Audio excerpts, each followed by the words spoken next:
बजरंग सोनेवाले जी।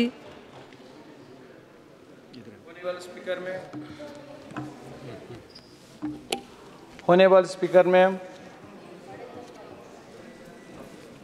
आपने इस देश के लोकतंत्र के सबसे बड़े मंदिर में मुझे बोलने के लिए आज मौका दिया, इसलिए मैं आपको धन्यवाद देना चाहता हूं। मैं महाराष्ट्र के बीड जिले से चुन के आया हूं। जिले के जनता ने मुझे इस मंदिर में बोलने के लायक समझ के चुन के दिया है, इसलिए मैं मेरे बीड जिले के जनता को धन्यवाद देना चाहता हूं। और मैं राष्ट्रवादी कांग्रेस शरद चंद्र जी पवार पक्ष से चुन के आया हूं, जिन्होंने मुझे लोकसभा का टिकट दे के चुन के लाया है। उसका नाम है शरद चंद्र जी पवार साहब, इसीलिए मैं उनको ही धन्यवाद देना चाहता हूं।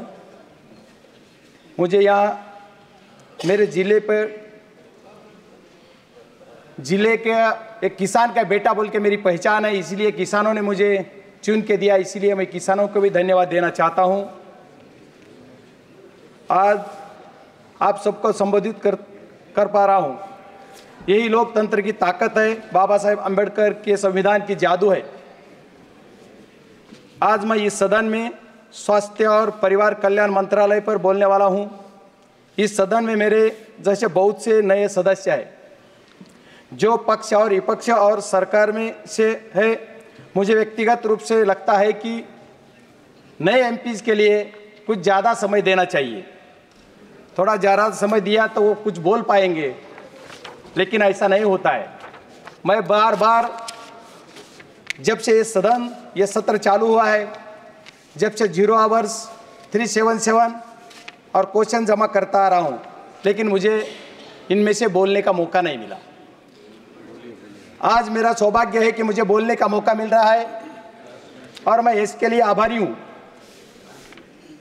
हमारे स्पीकर साहब तो समझदार भी है, अनुभवी भी है और कुर्सी पे बैठ के सत्ता पक्ष वाले को ध्यान देते, विपक्ष वाले भी विशेष ध्यान देते, इसीलिए मैं उनको भी धन्यवाद देना चाहता हूँ। माननीय सदस्य जी, मैं जिस निर्वाचन क्षेत्र का प्रतिनिधित्व करता हूँ वो ग्रामीण क्षेत्र है, जहाँ सबसे ज़्यादा मराठी भाषा बोली जाती है। इसीलिए मैं निर्वाचन क्षेत्र के लोगों को हिंदी में बोलने, हिंदी में बोलना समझ नहीं पाएंगे, इसलिए मैं मराठी बोलने का कोशिश कर रहा हूँ और मैं मराठी में बोलूँगा। बोल सकते हैं माननीय जी, बोल सकते हैं। हिंदवी स्वराज्याचे संस्थापक, महाराष्ट्र राज्याचे आराध्य दैवत श्री छत्रपती महाराज यांना माझा मानाचा मुजरा करतो। फुले शाहू आंबेडकर, अण्णाभाऊ साठे यांना अभिवादन करून, या देशाचे नेते आदरणीय शरदचंद्रजी पवार साहेब यांना नमस्कार करून, तमाम मराठा समाजासाठी लढत असणारे महाराष्ट्रामधील एकमेव नेतृत्व मनोजदादा जरांगे यांना नमस्कार करून, आज या देशाच्या सर्वोच्च सभागृहामध्ये आरोग्य विभागावर बोलण्यास सुरुवात करतो।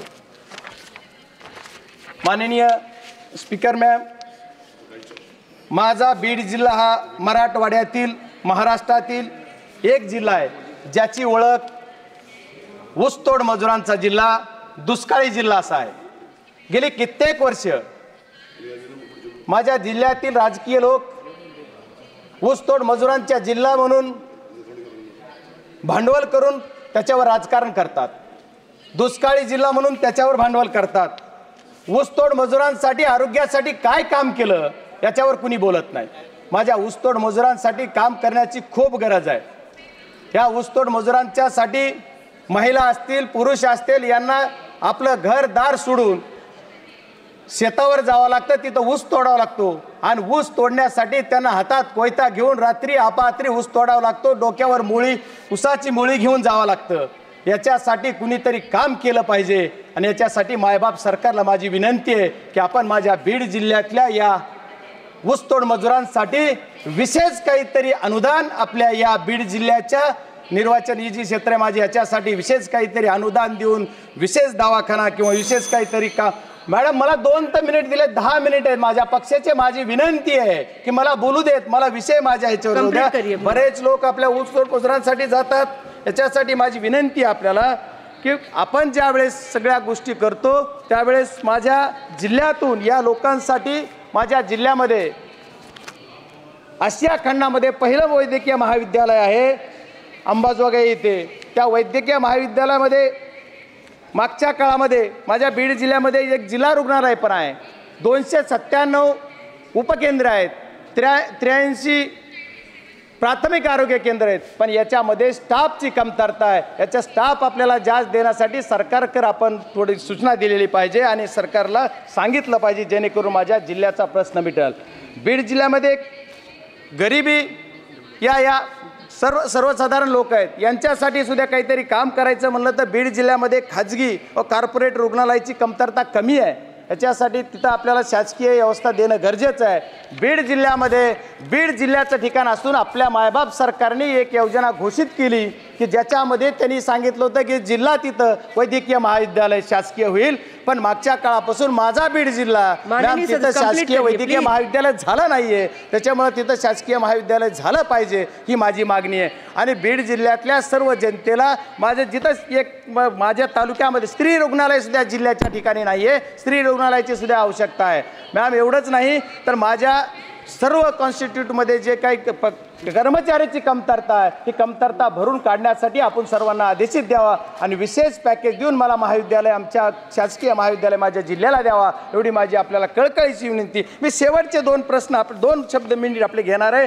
ज्या वेळेस आपल्या ज्याला अंबाजोगाईला जे महाविद्यालय माझं आहे तिथं 50ची विद्यार्थी संख्येची क्षमता असताना जो स्टाफ भरला आहे त्याची आज क्षमता 150 विद्यार्थ्याची झाली. पण तो स्टाफ तसाच आहे. डॉक्टर असतील, नर्सेस असतील, वर्ग 3 असेल, वर्ग 4 असेल, तीच व्यवस्था आहे, ती बदलली पाहिजे आणि माझ्या इथं व्यवस्था जास्त करून दिली पाहिजे. मॅम आम्हाला वेळ दिला जात नाही मला माहीत नाही. माझं सर्वांना विनंती की बीड जिल्हा खूप दुष्काळी आहे. आमचा भाग खूप दारिद्र्यामध्ये जगतोय. याच्यासाठी तिथला प्रतिनिधी म्हणून आल्यानंतर आपला प्रतिनिधी काहीतरी बोलतोय का, आपले प्रश्न मांडतोय का, याच्यासाठी आपल्याला वेळ दिला पाहिजे आणि आपण बोलण्यासाठी दिलं पाहिजे. आता आरोग्यमंत्र्यांनी बरेच काही घोषणा केल्या, all India science medical college वगैरे, आम्हाला काहीच नाही. तर आमच्या जिल्ह्यासाठी आपण काहीतरी द्याल अशी अपेक्षा व्यक्त करतो. आपल्या माध्यमातून सरकारला पण मागणी करतो की आपण सर्व गोष्टी करताल. माझ्या जिल्ह्यामध्ये महिला व पुरुषांचा दर जर बघितला तर 1000 पुरुषामागं 933 महिला जन्मतात. म्हणजे तो सुद्धा दर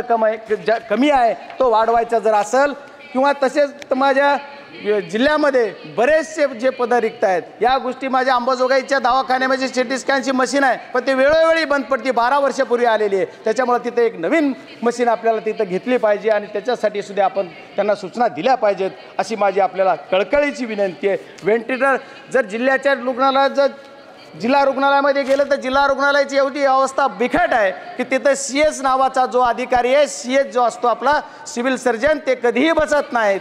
एवढंच नाही तर तिथं त्याची जो दुरावस्था बघितली मी ज्या वेळेस निवडून आल्याच्या नंतर. धन्यवाद माननीय सदस्य, धन्यवाद जी. तर त्या वैद्यकीय महाविद्यालयाबरोबरच माझ्या दवाखान्याची व्यवस्था करावी ही माझी विनंती. धन्यवाद.